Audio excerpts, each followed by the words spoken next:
નવી ગાડી લે માણસ. ગાડી લે એટલે પહેલા દિવસે તો જુએ કે પડોશી કંઈ બોલ્યા, કંઈ જોયું, કોઈએ રિએક્ટ કર્યું, કોઈએ વખાણ કર્યા, ના. બીજે દિવસે બહાર મૂક્યો, આમ એને દેખાય એવી રીતે, તોય ન કે કોઈ, એટલે પેંડા લઈને બાજુમાં જાય. અમે ગાડી લીધી એટલે પેલા કે કઈ લીધી, એટલે કે i10, i20, હોન્ડા સિટી, જે લીધી હોય. એટલે પેલા એ શોખથી સરસ પેંડો ખાય, બહુ સરસ, હો બહુ સરસ, વેરી ગુડ, લો હવે તો તમારી ગાડી હશે તો અમને ફાયદો. આવી બધી વાતો થાય. બારણું બંધ થાય ને એટલે પેલા જેને અંદર છે ને પડોશી એમ કે એ તો કાળા ધોળા કરે એટલે લે, આપણાથી ના લેવાય. એને તમારા પેંડાનો આનંદ નથી. અને બહાર નીકળીને શું કે, જોયું એનું મોઢું કેવું પડી ગયું હતું. તમને તમારા પેંડાનો આનંદ નથી. આપણે કર્યું શું?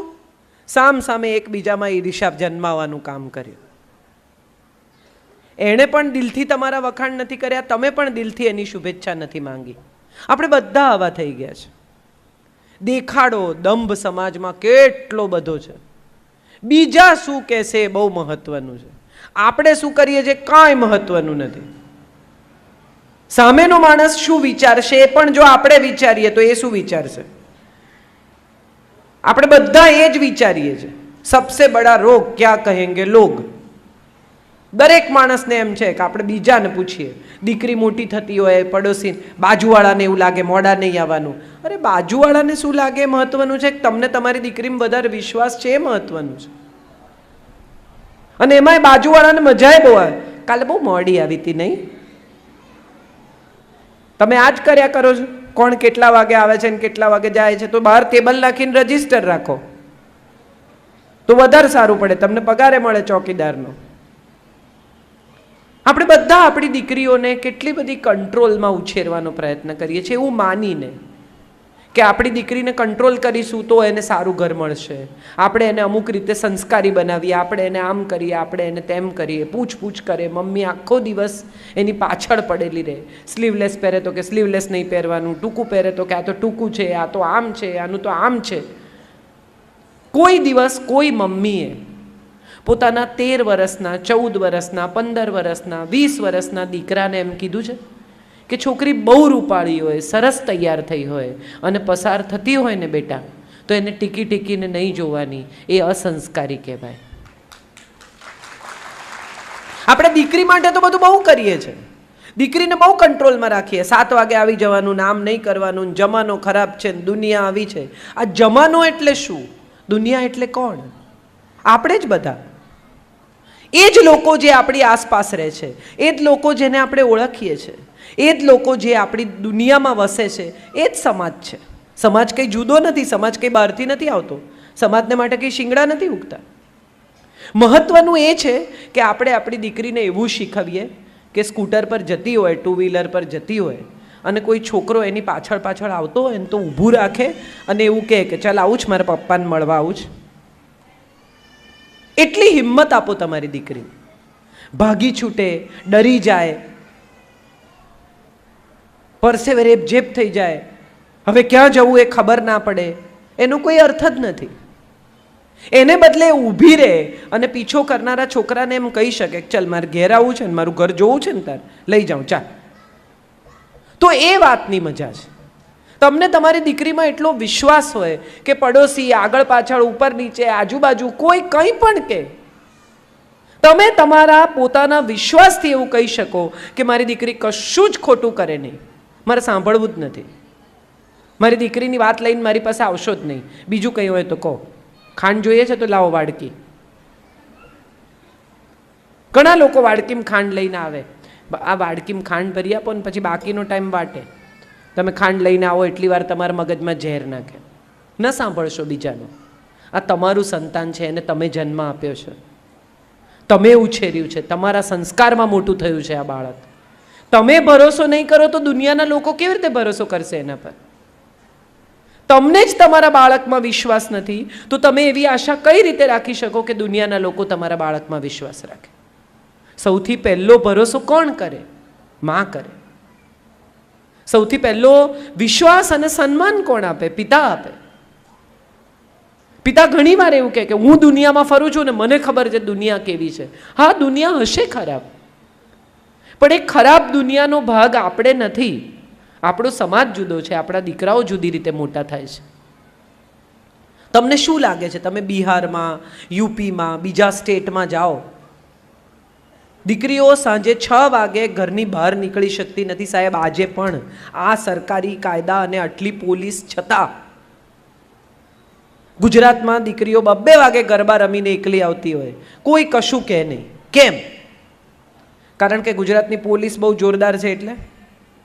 હા કે ના? ગુજરાતની છોકરીઓ બહુ દાદી છે એટલે? કેમ? ગુજરાતના પુરુષો બહુ સંસ્કારી છે એટલે. ગુજરાતના દીકરાને એની માં એવી રીતે ઉછેરે છે કે દીકરો મોટો થાય ને ત્યારે કોઈને પણ ભાઈ કે બહેન કહીને બોલાવે. હિન્દીમાં કે દુનિયાની બીજી કોઈ ભાષામાં ભાઈ કે બહેન લગાડવાનો રિવાજ જ નથી. આપણી એક જ ગુજરાતી ભાષા એવી છે કે જેમાં કોઈ પણ નામની પાછળ મોટા હોય કે નાના હોય આપણે ભાઈ કે બહેન લગાડીએ છીએ. આપણે કોઈ દિવસ કોઈને આખા નામે નથી બોલાવતા. ઇવન રિક્ષાવાળો કોઈ દિવસ કોઈને રસ્તો પૂછે ને તો કે એ કાકા, એ ભાઈ, આવું આપણે કરીએ જ કોઈ દિવસ? આપણે શું કહીએ? એ બહેન, એ ભાઈ, ઓ કાકી. એનો અર્થ એમ થયો કે આપણો તો ઉછેર જ સંસ્કારમાં થયો છે. એનો અર્થ એમ થયો કે આપણે તો પ્રજા જ સંસ્કારી છીએ. બીજે બધે તમે કકળાટ જોયો, ઝઘડા જોયા, મારામારી જોઈ. ગુજરાતમાં કોઈ દિવસ તમે એવું જોયું કે કાપા કાપીને મારામારી થઈ હોય, કોકને ઝઘડો થાય તો બંદૂકોના ધડાકા થયા હોય? જોયું તમે કોઈ દિવસ? 2 જણાને ગાડી સામસામે અથડાઈ હોય તો થોડા 1-2 લાફા મારીને પણ વાત પૂરી કરે. કેમ? કારણ કે આપણે બધા જ સ્વભાવે શાંત, સંસ્કારી અને સમજદાર લોકો છીએ. ભગવાન કૃષ્ણએ યાદવોને છેક યુપીથી, એટલે ક્યાંથી છેક દ્વારિકા લાવીને વસાવવાનું પસંદ કર્યું. કેમ? ઉત્તર પ્રદેશના યાદવો, વૃંદાવન, ગોકુળ, મથુરાના યાદવો, એમને કેમ એ લઈ આવ્યા અહીંયા દ્વારિકાને નગરી? અહીંયા કેમ વસાવી? ત્યાં નહોતા વસાવી શકતા? આપણી પાસે ગાંધી છે સાહેબ, બીજે ક્યાંયથી નહીં. આ દેશની આઝાદી ગુજરાતમાંથી શરૂ થઈ છે. આપણે એટલા અદ્ભુત લોકો છીએ. તમે વિચાર કરો, ગમે કે ન ગમે, પુત્રવધુ કોઈ દિવસ સાસુને ખરાબ રીતે બોલતી નથી. જવાબ આપતી હશે, ગુસ્સો કરતી હશે, પણ અલ્ટિમેટલી છેલ્લે જ્યારે સાસુ બીમાર પડે કે એની તબિયત ખરાબ થાય ત્યારે મોટા ભાગની દીકરીઓ એટલી સંસ્કારી, એટલી ડાહી, એટલી સમજદાર છે કે ગુસ્સે થઈને પણ સેવા અચૂક કરે. કેમ? કારણ કે આ એમનો ઉછેર છે. એક બહુ સરસ વાર્તા છે. એક વહુ પરણીને આવી, એને ઘરે સવારે શિરામણ કરવાનો રિવાજ, બ્રેકફાસ્ટ કરે ઘરમાં. હવે આ બ્રેકફાસ્ટ કરે ને સાસરે તો કોઈ કશું સવારે ખાય નહીં. વહુને થઈ ગયું ટેન્શન કે અહીંયા તો ભૂખ્યા મરવું પડશે, મરી ગયા હવે, આ તો આવી બન્યું આપણું. એટલે એણે રાત્રે ભાખરી ને રોટલા ને એવું ચોરી લે, જે બન્યું હોય ને, અને ઘંટીની નીચે છુપાવે. સવારે દળવા બેસે ત્યારે ખાય, બીજો તો કોઈ રસ્તો નહીં. એક દિવસ એવું થયું કે સાસુ વહેલા ઉઠ્યા. એને એમ થયું કે આ બિચારી મારી વહુ રોજ દળે છે, લાવો આજે હું દળી નાખું. સાસુ જેવા દળવા બેઠા એવું એણે નીચે વાડકી જોઈ, એમાં લુખ્ખી ભાખરી. સાસુને થયું, અરે બિચારી બોલી શકતી નથી, હવે જો હું એને એમ કહીશ કે મેં ભાખરી પકડી પાડી તો એને બિચારીને કેટલું શરમજનક થશે, મારે કંઈ કહેવું નથી. સાસુએ રોજ ઘી ગોળ ચોળી અને વહુ વાડકીમાં ભાખરી મૂકે, એની ઉપર ઘી ગોળ મૂકે ને વાડકી પાછી મૂકી દે. વહુને થયું કે અરે મારો વર મારો કેટલો ખ્યાલ રાખે છે. સાસુ તો સારી હોય જ નહીં, આપણે ત્યાં એવું નક્કી જ છે. કોઈને એવો વિચાર આવે જ નહીં કે આ સાસુએ કર્યું હશે. સીતાએ વનવાસ જવાનું કેમ નક્કી કર્યું બોલો? ખબર છે કોઈને? રામ માટે બહુ પ્રેમ હતો એટલે. જે ઘરમાં 3 સાસુ હોય અને વર ના હોય ત્યાં રહેવાય? એટલે જતી રહી કે આપણે ત્યાં જ સારું ભાઈ, જંગલ સારું. 3 સાસુ અને વરની ગેરહાજરી, આ તો પોસાય જ નહીં. મજાની વાત એ છે કે વર્ષો વીત્યા. સમય બહુ થયો, સાસુ હવે બહુ ઘરડા થઈ ગયા.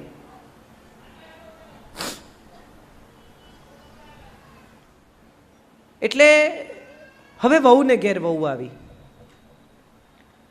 એટલે વહુએ આવી, વહુ પરણીને 2-4 દિવસ ગયા. સાસુની આંખો ઝાંખી થઈ ગઈ છે, કમર વળી ગઈ છે, બિચારા ઘરડા થઈ ગયા છે. સાસુએ પૂછ્યું કે હે કેવી છે તારી વહુ? એટલે હવે જે સાસુ થઈ ગઈ છે એ વહુએ કહ્યું કે બા આમ સારી છે પણ કામકાજે મોળી છે. એટલે સાસુએ કહ્યું કે ગોળ નાખ તો ગળી થશે.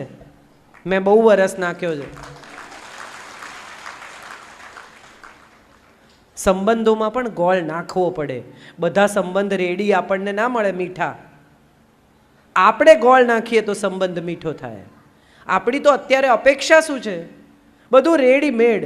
પેકેટ ખોલો, ચટણીમાં પાણી નાખો, હલાવો, ચટણી રેડી. પણ આ સંબંધ છે, આ ચટણી નથી. કેટલી બધી પત્નીઓને હું એવી ઓળખું છું કે જે કમ્પ્લેન કરે, એમને શું, એ તો સવારે જતા રહે, શાંતિથી આવે, એમને કંઈ જવાબદારી નહીં, આ તો બધું આપણે કરવાનું, વૈતરું મારે કરવાનું. 50-1 વર્ષની થાય ને એટલે બધી જ સ્ત્રીઓ ફરિયાદ કરે, મેં આખી જિંદગી વૈતરું કર્યું, મેં આખી જિંદગી મહેનત કરી, મેં આખી જિંદગી તમને સાચવ્યા, મેં આખી જિંદગી આમ કર્યું. મારે બહેનોને પૂછવું છે કે તમે કોઈ દિવસ આખી જિંદગીમાં તમારા પતિને એવું કહેતા સાંભળ્યા કે મારે હવે કામ નથી કરવું, મેં આખી જિંદગી તમારા માટે વૈતરું કર્યું? કોઈ દિવસ કોઈ ઘરવાળાએ, કોઈ પિતાએ, કોઈ પતિએ, કોઈ ભાઈએ, કોઈ દીકરાએ એવું કીધું છે કે બસ હવે હું વૈતરું નહીં કરું? હા કે ના? તો આપણે શેની ફરિયાદ કરીએ છીએ? બધી બહેનો ફરિયાદ કરે. Woman empowerment. આજકાલ તો સ્ત્રી સશક્તિકરણ બહુ ચાલ્યું છે. હું તો એમ માનું છું કે સ્ત્રી પહેલેથી શક્તિશાળી જ છે.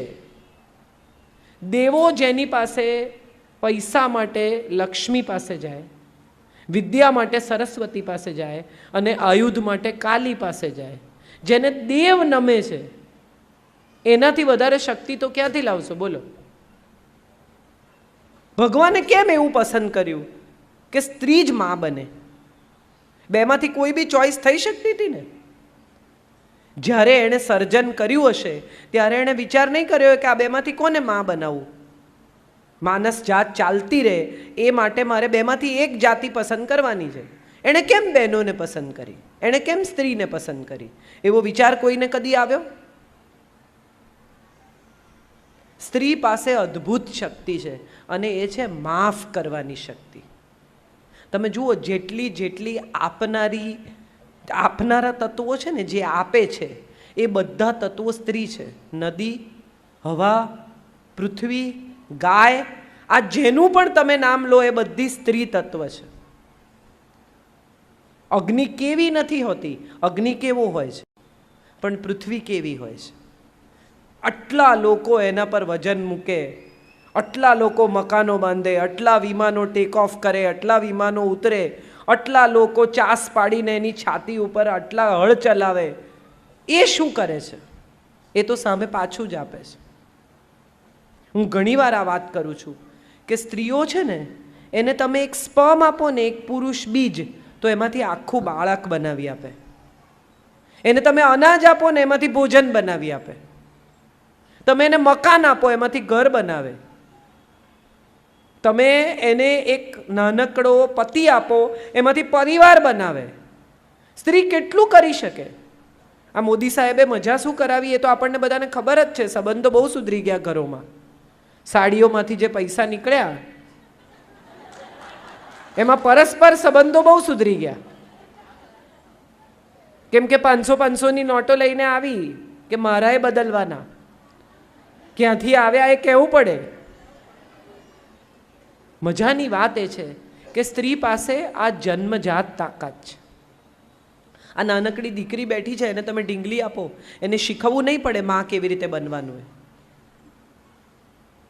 કેટલું સરસ સુવડાવે ને, ઉઠાડે ને, રમાડે ને, ઓઢાડે. અને એક દીકરો અહીંયા હમણાં આવ્યો ને ઉપાડી ગયા, એને તમે આપો ઢીંગલી. હાથ છૂટો પાડે ને પછી પગ છૂટો પાડે ને વાળ કાપી જુએ. આ બે જુદા તત્વો જ છે. ઈશ્વરને ખબર છે કે કોની પાસે કોમળતા છે, કોની પાસે રુજુતા છે, કોની પાસે પ્રેમ છે, કોની પાસે દયા છે, કોની પાસે ક્ષમા છે, કોની પાસે મમતા છે, કોની પાસે વાલ છે. કોણ કરી શકશે આ બધું? સવારે 6 વાગે ઉઠીને દૂધ લેવાથી દૂધ મેળવવા સુધીનું કામ સ્ત્રી કરે છે આખો દિવસ. અને ક્યાંય તમે જુઓ એકે જગ્યાએ ચાલશે એવો શબ્દ મેં નથી સાંભળ્યો. ઘરમાં 2 લોકો જુદા શાક ખાતા હોય ને તો વિચાર કરે કે ના ના પછી નહીં ખાય ને, લાવો બનાવી નાખો. તાવ હોય ને તોય ઊભી થઈને ઘરના લોકો માટે રસોઈ કરે. કેમ? કારણ કે સ્ત્રી જન્મજાત માં છે. ઋગ્વેદનો એક શ્લોક છે. આપણા 4 વેદો છે, અથર્વ, ઋગ્વેદ, સામવેદ, યજુર્વેદ. આમાં ઋગ્વેદનો એક શ્લોક છે. નવવધુ જ્યારે નવી સ્ત્રી નવી છોકરી પરણીને આવે ત્યારે એને આશીર્વાદ આપે છે અને એમ કહે છે કે તને 10 પુત્રો થાવ અને પતિ તારો 11મો પુત્ર બની રહો. સ્ત્રી તો પોતાના પતિની પણ માં જ છે. તમે જુઓ, પતિ માંદા પડે ને તો એ માની જેમ જ ચાકરી કરે, ત્યારે પત્ની નથી થતી. આટલા બધા ગુણો આપણામાં છે, તેમ છતાં આપણને શું રોકે છે સફળ થતા? એવો વિચાર કદી કોઈ સ્ત્રીએ કર્યો? હમણાં જોની લીવરનો એક કાર્યક્રમ હું સાંભળવા ગઈ હતી. જોની સાહેબ બહુ ઇન્ટરેસ્ટિંગ છે. એટલે એમણે એક સરસ જોક કીધી જે મને બહુ ગમ્યો.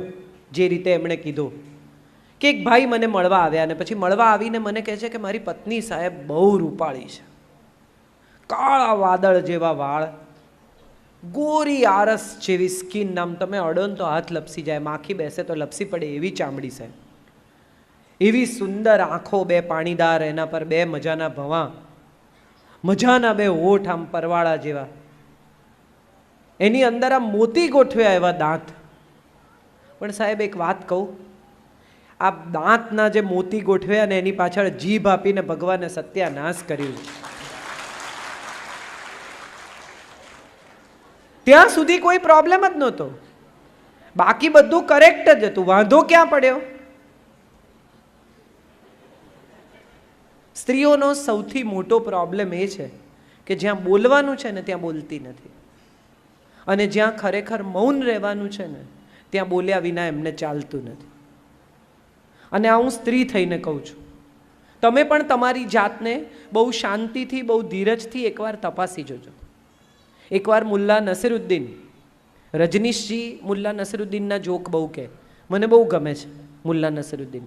એકવાર મુલ્લા નસીરુદ્દીનને એમના બહુ 2 જણા લડે. સવારના 10 વાગ્યાનું લડવાનું શરૂ કરેલું તે રાતે 10 વાગ્યા સુધી લડ્યા. પડોશીઓ થાકી ગયા કે હવે તો સુવા દો ભાઈ સાહેબ, રાડા રાડ, ગાળા ગાળ, બૂમા બૂમ, વાસણ ફેંકે. એટલે એક પડોશીએ જઈને પૂછ્યું કે ઝઘડો શેમાંથી થયો? એટલે મુલ્લા નસરુદ્દીને છણકો કરીને કહ્યું કે એ કઈ હવે યાદ હોય? મૂળ વાત શું હતી એ તો તમે ભૂલી ગયા. તો જે વાત યાદ નથી રહેતી એના ઉપર તમે 12 કલાક લડી શકો, એ કઈ કેપેસિટી છે આપણી? એ જ 12 કલાક જિંદગીના ઉત્તમ કામમાં પણ વાપરી શકાય. હમણાં એક ફિટબિટ આવ્યું છે, ખબર હશે? આપણે કેટલું ચાલ્યા, શું કર્યું, કેટલી એક્સરસાઇઝ કરી, એ બધું જો તમે કાંડે બાંધી રાખો તો તમને કે ખરેખર છે ને એવું શબ્દોનું એક મીટર આવવું જોઈએ. કાંડે બાંધી દેવાનું તો ખબર પડે કે સાંજના છેડે આપણે કેટલો ફાલતુ બકવાસ કર્યો, વગર જરૂરનું કેટલું બોલ્યા, જ્યાં જરૂર નથી ત્યાં બોલીને આપણે કેટલી વાર બગાડીએ છીએ. અને બધી બહેનોને આ ખબર જ છે કે ઝઘડો થઈ ગયા પછી, બોલી નાખ્યા પછી, લડી નાખ્યા પછી, ગુસ્સો કરી નાખ્યા પછી આપણને એમ થાય કે ન બોલી હોત તો સારું થાત. કારણ કે આપણી અંદર પ્રેમ તો છે જ. અમે એક વર્કશોપ કરીએ છીએ, એ વર્કશોપમાં અમે સ્ટેજ ઉપર બોલાવીએ અને કહીએ કે તમારા જીવનસાથીના 5 ગુણો કહો. પુરુષો તો ફટાફટ કે બહુ સારી છે ને, બહુ આમ છે ને, મારા મા બાપને સાચવે છે ને, મને બહુ પ્રેમ કરે છે ને, મારા બધું ભોજનનું ધ્યાન રાખે. પછી બહેનોને બોલાવીએ એટલે બહેન આવે પછી કહે કે સારા છે.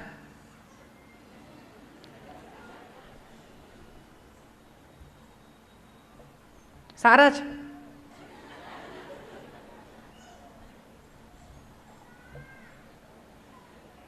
સારા છે.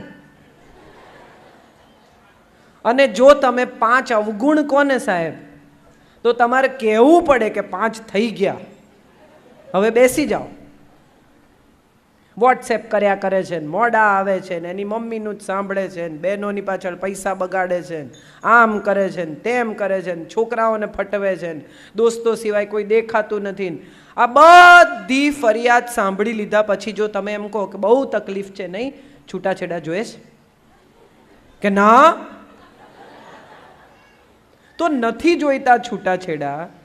તમને ગમે છે, તમે પ્રેમ કરો છો, તમારે એમની જોડે જ રહેવું છે, તો આટલી ફરિયાદ શું કામ કરો છો? સુખેથી રહો ને. આટલા વાંધા પાડીને શું ફાયદો?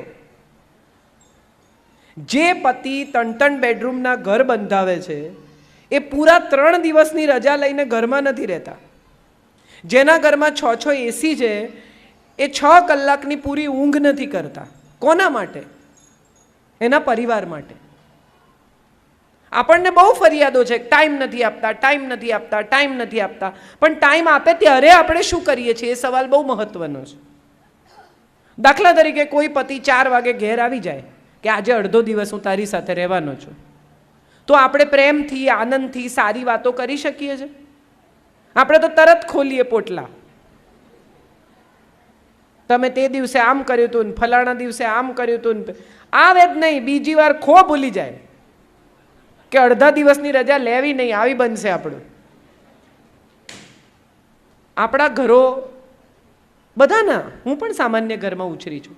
મારા પપ્પા પત્રકાર હતા, કદી કોઈના બેઈમાનીના 1 રૂપિયો અમારા ઘરમાં નથી આવ્યો. મને એવું યાદ છે કે અમારા ઘરે મહેમાન આવે તો ઘણીવાર અમારા ઘરમાં ફરસાણ કે મીઠાઈ લાવવાના પૈસા ના હોય. મારી મમ્મી સાડીઓની વચ્ચેથી 15-20 રૂપિયા, ત્યારે તો એટલા પૈસામાં આવી જતા, કાઢે બિચારી અને મહેમાનને સરસ રીતે જમાડીને વિદાય કરે. પછી રડે કે મેં મારા માટે બચાવેલા આ પૈસા, મારે આમ કરવું હતું, મારે આઈબ્રો કરાવવી હતી, મારે અંદરના કપડાં લેવા હતા, એને માટે મેં બચાવેલા. પણ મને યાદ નથી કે કોઈ દિવસ એણે એમ કીધું હોય કે મારી પાસે નથી. હોય તો અચૂક કાઢે જ. તો એનો અર્થ એમ થયો, એવું કહી જ શકે ને કે મારી પાસે નથી, એવું કોઈ દિવસ કહે નહીં. એટલે એનો અર્થ એમ થયો કે સ્ત્રીને એ જે કરે છે તે કરવું તો ગમે જ છે. તો તમને જે ગમે છે એ આનંદથી કરો, એને વિશે ફરિયાદ ન કરો. બહેનોમાં સૌથી મોટી પીડા શું છે ખબર છે? નેગેટિવિટી. આપણે બધા દરેક વાતમાં ખરાબ શું છે ને પહેલાં શોધી કાઢીએ. દરેક વાતમાં સારું શું છે એવું પણ શોધતા આપણને આવડવું જોઈએ. બધા નવરાત્રિ આવે ને, આ યંગ દીકરીઓ તો બધી બરાબર ખબર હશે કે મમ્મી માળિયા પરથી બધું ઉતારે. પછી દીકરીઓ કહે કે આ વખતે કચરો ફેંકી દેજો, રાખતી નહીં તું મહેરબાની કરીને. એટલે મમ્મી કહે સારું સારું, આ વખતે હું હવે કંઈક નકામું નહીં રાખું, બધા જૂના વાસણ કાઢી નાખીશ, શેતરંજી કાઢી નાખીશ, આ કાઢી નાખીશ. અને સાહેબ ગોઠવવા માંડે ને એટલે એકે વસ્તુ મમ્મીને નકામી લાગે જ નહીં. બધી જ કામની, બધી ધીરે ધીરે ઉપર ચડાવી દે. જે ઉતાર્યું હતું એ બધું પાછું માળિયામાં જાય આવતા વર્ષ સુધી. આપણે આપણા મનના માળિયામાં પણ આવું બધું બહુ ભરી રાખ્યું છે, જે વર્ષોથી વાપર્યું નથી, જેની કોઈ જરૂરત જ પડી નથી. આને હું માફ નહીં કરું ને, પેલાને હું સીધા કરી નાખીશ ને, આનું મગજ ઠેકાણે લાવી દઈશ ને, આને તો હું પાઠ ભણાવી દઈશ ને. ખરેખર આ બધું આપણા મનમાં છે, આપણા મગજમાં, આપણા મનમાં એ વગર ભાડાની જગ્યા રાખીને રહે છે. કુવિચારો એટલા બધા છે કે સારા વિચાર માટે જગ્યા જ નથી. એક બિલ્ડિંગમાં બધા ફ્લેટ ભરેલા હોય તો નવા લોકો રહેવા આવે? હા કે ના? શું કરવું પડે? ખાલી કરવું પડે. ખાલી કેવી રીતે કરાય? નેગેટિવિટી મનમાંથી કાઢી નાખી. નેગેટિવિટી કેવી રીતે કઢાય? મને ઘણા બહેનો કહે છે કે હું તો ઘણીવાર નક્કી કરું પણ મારાથી થતું નથી. તમે ડૉક્ટરને ત્યાં જાઓ અને તમને ડૉક્ટર પ્રિસ્ક્રિપ્શન લખી આપે દવા કે આટલી આટલી દવા લેજો. પછી તમે ડૉક્ટરને 500 રૂપિયા વધારાના આપીને એમ કહો કે આ તમે જ ખાજો, તો તમે સાજા થાઓ? હા કે ના? શું કરવું પડે? જેણે સાજા થવું હોય એને દવા ખાવી પડે. તમારે સુખી થવું હોય તો કોણે પ્રયત્ન કરવો પડે? મારે અમદાવાદથી નીકળી અને સુરત આવવું હોય અને હું મારા ડ્રાઈવરને કહું કે તમે નીકળો, હું પહોંચી જઈશ. થાય એવું? કોણે નીકળવું પડે? હું ના નીકળું ત્યાં સુધી હું ના પહોંચું. જો આપણે સુખની દિશામાં જવું હોય, જો આપણે આનંદના ધામમાં પહોંચવું હોય, જો આપણે મજા કરવી હોય, જો આપણે આનંદથી રહેવું હોય, તો પ્રયત્ન તો આપણે જ કરવો પડે. બીજું કોઈ આપણી મદદ નહીં કરી શકે.